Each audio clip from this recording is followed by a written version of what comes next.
If you have female training clients, I can almost guarantee they want it all. And they are overwhelmed before they start. You, dear trainer, will be tempted to give them the diet changes, the hydration goals, and the exercises to do all at once. Because we think if we over deliver, we give them so much, it will be so valuable. And they will think, oh my gosh, so wonderful. And they will start on Monday and blow it by Wednesday and come back to you next week, maybe sheepish, feeling like a failure already. So don't. Here's how to get much faster results with uncommon strategies. I'm Deborah Atkinson, and you're listening to the newly renamed She Means Fitness Business, where I share marketing and sales strategies that are easy, enjoyable, and fun, anything but sleazy, salesy, and pushy, so that you can build a business and a life you love with the freedom to explore the revenue goals that you achieve. We're going to dive in here to specifically talking about female training clients, and you're going to find that as a theme here because from the title, as you can tell, She Means Fitness Business. I am talking to you, primarily females. And if you're still lurking or lingering here and you're a guy, don't go away, because actually this could also have been labeled, for male trainers working with midlife female clients. You need to know this. And I've worked with enough male trainers, I guess I should say, to know some of them are actually quite good, maybe better than some women at working with women. But it takes something special because you've got a hurdle to jump. You have to leap over this thing that says, well, how could he possibly get me? He's never gone through any of it. Like, the dozens of hormonal changes and obstacles a woman has to go through on a regular basis. You do not. And that, she's got you, right? Hands down. But stick around because you too could learn something. But back to you. So if you are a female and you're listening, here's the deal. You're listening and you're going to attract who you are, most likely. So it's not that I don't train males or haven't, but generally the first person who you're going to attract is going to be a female, something like you, or who aspires to be you. Now, if you are also an expert and you've got credibility and authority and you've laid that down some other way, you may also be approached by parents to work with their high school athlete. You may be approached by people who get Parkinson's or fibromyalgia or who have osteoporosis or sarcopenia or any number of things because you're an expert. But you will attract females. So you can milk that, but here's how. Let's get them faster results without the overwhelm. These are very uncommon strategies because, again, we're all going to be tempted to let's add this and let's add this. And you've done it, right? You've been at somewhere, you clicked on, yes, I want that in my shopping cart. You get that. And then you've got 7 bonuses that they're like, oh, wait, and get this. And maybe they're not bonuses because actually you pay for them. But here's an upsell. Here's another one. Here's another one. Wait, do you want this? And it's like, oh my God, it's all sounding really good, but the overwhelm is actually not that I don't want that all. It's just like, I want the time that I would even consume all of that. Because personally, I actually feel really guilty if I buy things and then I don't use them. Do you have, like I have, a folder where I have all the ebooks that I ever thought that was a good idea, but I've never read? Yeah. Okay. So don't do this to your clients. Here we go. Number 1, number 2, and number 3. So while I promise 3 fast ways to better results for your female training clients, I'm going to give them to you quickly as well. Number one is give them less. Yeah, you heard me. For older female training clients, often overwhelmed, the best thing you can do is give them less and have them focus on it more. So better than those more, first goals like, yeah, let's hit the protein goal and let's get the water and let's make sure we do the exercise and let's make sure we set the alarm for getting up and let's do the meditation. No. Choose one of these, like track protein at each meal. Notice what I said. Track protein, not even increase your protein to X amount of grams per meal. No, I said track it. That's the first step. Now, chances are you'll get a 2-for-1. If they're tracking it, they're probably going to realize their second question to you is going to be, how much should I be getting? Right? And you'll be tempted to give them that, but maybe just say, first, let's find out where you're at. And as you record that, maybe see, is there a way that you could add a little bit more without being overly full? So they may already do better simply because they're tracking it. But all you're trying to do is create awareness of where are they? That's a great goal. That's enough, right? There's 3 meals in a day, potentially. All right. The second goal might be increase quality sleep. And here's why I say this about female quality clients, female quality clients. Yeah, I want that kind too.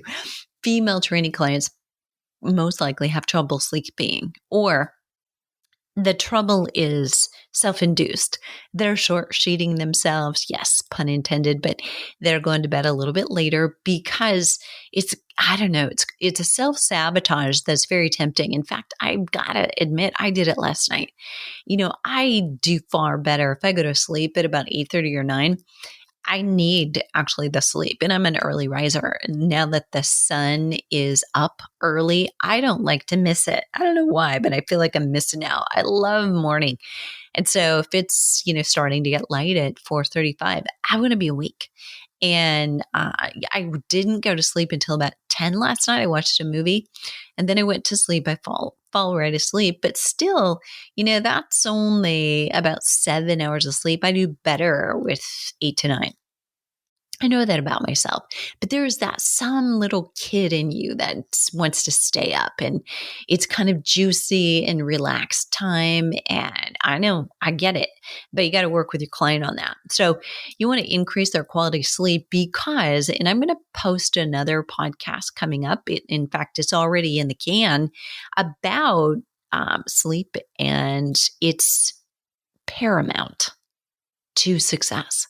So if you want to get them success, you got to get them sleeping. You can't just be worried about their workout. You got to go deeper than that.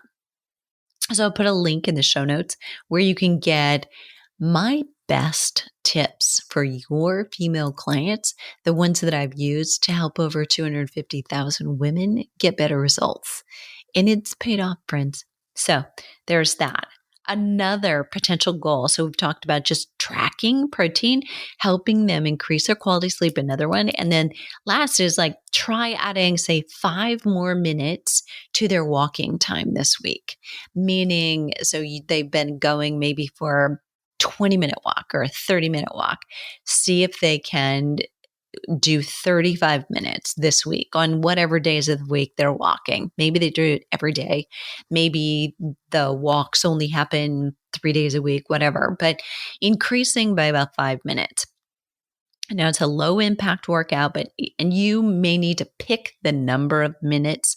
I wouldn't go higher than that, quite honestly, but you might want to back down.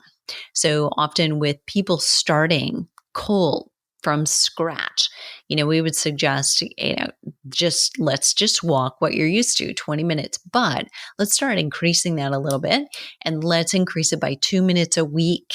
And therefore, at the end of the month, now we're up by 8 minutes. They're walking 28 minutes and they didn't even know it. It just creeped up there and their body got able to adapt to it, keeping them injury-free.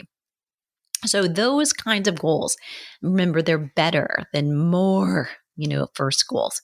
So especially if you work with female midlife clients, sleep again is the key. So you can click in the show notes, which will be at fitnessmarketingmastery.com/female training client to get the links that I'll mention throughout the show here. Okay, so that's number one. Number two is set a daily check-in.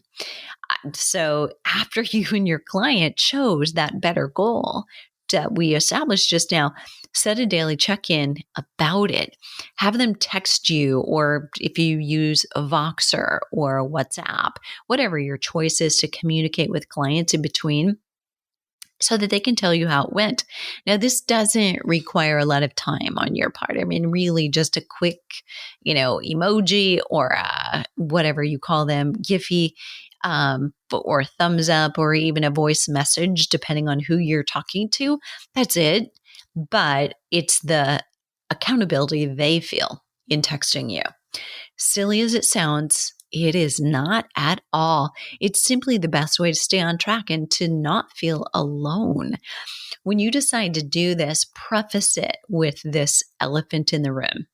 Tell her you'll feel silly. You'll think, I should be able to do this myself. And tell her that she'd be wrong. Pro athletes check in daily with software apps their coaches see in real time after they do the daily workouts that they were assigned. For the highly successful, there's always a team that's built-in accountability. Here's how I know this. Introvert me, I could easily talk to no one for days. I mean, yes, I'm talking to you, and I literally do feel like you're in the room with me, or I'm on the phone with a friend. I'm thinking about you and what's going to be most effective for your business based on all of the comments and the feedback that I get from social media accounts and from our emails that go out and from podcast show notes, all of that. I feel like I'm talking to you, but this is one to many, right? So you can't talk back to me. You may be nice, but I can create a ton of content like this. I can market it. I can grow my business and move it along just fine. And I have. But if I want to really amplify what I'm doing, I check in with my mastermind team, my coach, and other colleagues who also do not want to accept status quo.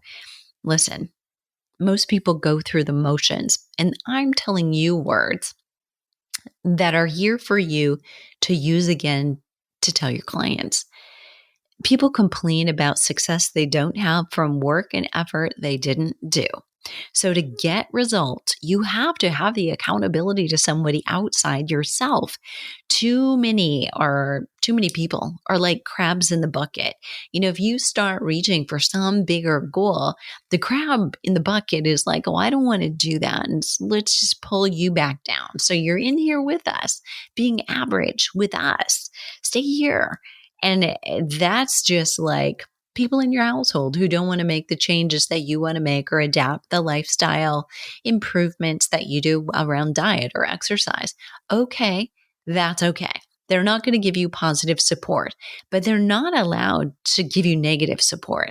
And if you can't stand up for yourself, right? So this is the speech that I give my clients, my friends, and my family, and I'm giving it to you too. So if you're surrounded by other trainers, or your spouse is like, I'm fine in retirement, and, I'm fine with this status quo of gaining a little bit of weight and not being in optimal health anymore and being a little fatter around the middle. And, this is quote unquote enjoying life. Really, I think feeling good feels far better. And if you are constantly just derailed because all you think about is, I wish I could lose this weight. I wish I wasn't this heavy. I wish I wasn't this self-conscious. I want more confident.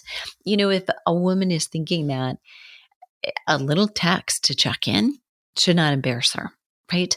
So I want you to tune into an upcoming podcast on Flipping 50 if you want more on this topic about helping ourselves, no matter what your thing is. If there's resistance because you actually want greater success, you want to work a little bit harder, and you're willing to do the things, trust me, more people in your direct environment will give you resistance. They will put on you that you need to figure this out because you're working all the time, you're stressed all the time.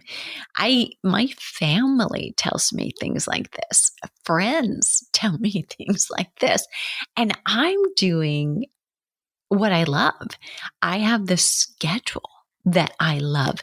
I have said this, and it's because they wouldn't love it, or they don't see it as something they wanted, because many of them simply had 8 to 5 jobs, and they looked forward to vacations and retirement. And I never wanted to create a life like that. Never. And so you may be the same. And if you're not, that is okay too, whatever your definition of success is. But I want you to know this for yourself, but also then be able to turn around and share it with your clients, because it will actually help you reinforce it for yourself if you do share it with them and re-verbalize what I just told you. Number 3, and I want to review real quick. So number 1 was give them less and focus more with them on less. Let them have quick wins because there's so little to focus on. Number 2 is set a daily check-in. Now, if you have somebody just increasing that walk, for instance, 5 minutes, so they're raising the bar and every walk is 5 minutes longer this week than it was last week, then it may not be walking every single day. However, on the days they're walking, decide what those will be, have them check in on that. So some things will be daily, some things not. Number 3, create external rewards. I know. We think we want and need to create internal motivation where it's only important to the individual. And that's really what matters. And there's truth to that. We want that intrinsic motivation ultimately to be enough, to feel like I did this. I have this sense of accomplishment, satisfaction from achievement, and that's a good thing. But often they'll tell you they don't want anyone else to know until, whatever, they've lost a few pounds or they see progress in some other way. They're kind of keeping it secret. That's a mistake. It will backfire more times than it doesn't. I've trained for 12 marathons, more than half of them followed a 2.4 mile swim and a 112-mile bike ride, meaning 8 out of those 12 were Ironman distance triathlons. Now, listen, you may have trained for far more marathons than me or far more races in general. But the first thing you do when you're training for a group is tell the world, you get it out there. Like, this is my goal. I'm training for a marathon. It's going to be in X amount days or months or weeks or whatever. You're encouraged, if you're fundraising, to write letters, share it with everyone. Hey, I am running a marathon. I happen to be raising money for Team in Training. This is who I did it for 2 of my first marathons.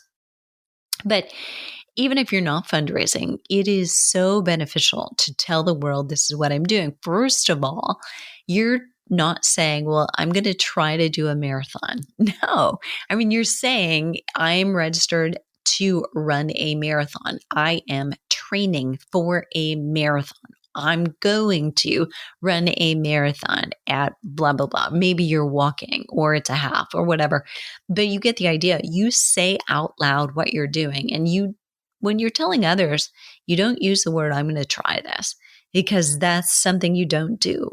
You have to state it as if it's happening. It's truth, because then your brain becomes something that believes it. Saying it out loud helps you believe it more, or in this case, your client. So you want to get them to tell somebody else, and helping her tell others, start saying, this is what I'm doing, not this is what I'm trying. And whether the external reward is dinner with the family, and there's nothing wrong with that, right? Celebrating with food, we have to eat anyway. So not making that seem like a bad goal is fine, because it's a good idea to learn how to go to a restaurant and eat well. Maybe it's a massage, though, or a pedicure, and just for consistently hitting activity levels or protein goals mentioned above. It doesn't really matter what the goal is, but you've got to associate it with, it matters that it's a public goal and publicly celebrated reward. That's the difference. We don't celebrate the rewards, and you'll find, I'm sure that this is true of your clients, that they achieved little milestones and didn't celebrate them, and then instead go on and raise the bar. Like, I'm disappointed I didn't make more progress, right? And so they just I really wanted to do this, right? And so changing the goal is really not a good idea. All right. There's your summary, 1, 2, and 3. So number 1 was just give them less to do. Number 2 is set a daily check-in. Number 3 is create external rewards. Number 1 and 2, give them wins right away.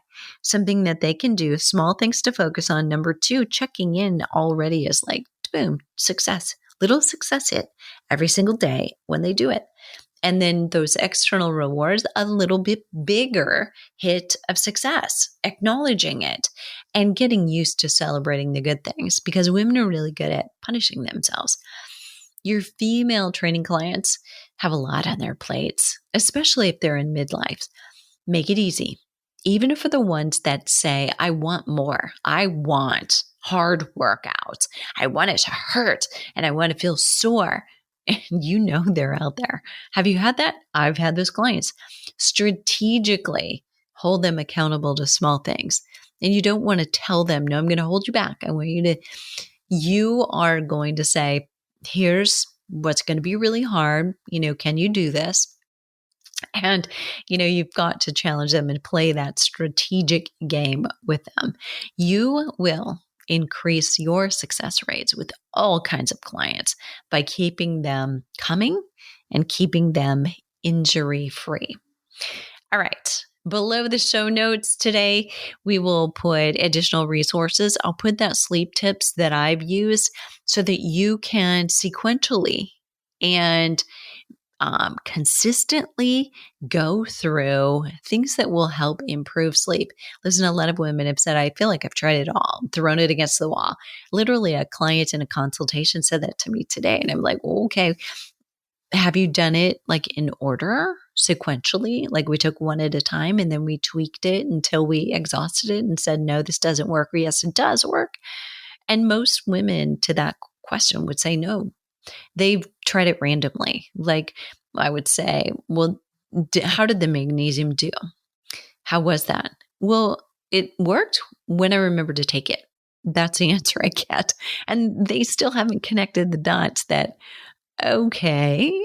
And so how could we remember to take it regularly, right? And you can coach those questions. People need to be asked those questions. I could be asked similar questions, probably about my business or my own workout schedule, right?